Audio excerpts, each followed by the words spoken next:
नमस्कार YouTube family. तर आज आपण बनवत आहोत शेवग्याच्या शेंगाची भाजी. कढईत तेल टाकून घेऊ.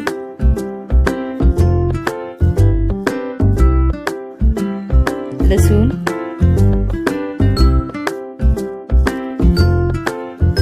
जिरे,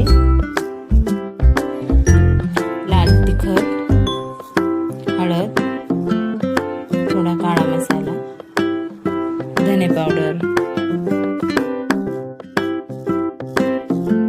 आणि आता स्वच्छ धुतलेल्या शेवग्याच्या शेंगा मसाल्यात टाकू.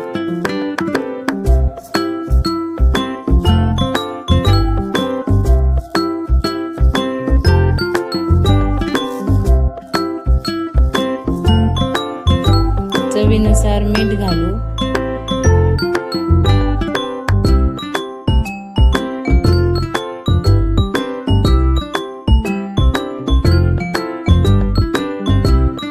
थोडं पाणी घालून व्यवस्थित शिजून देऊ.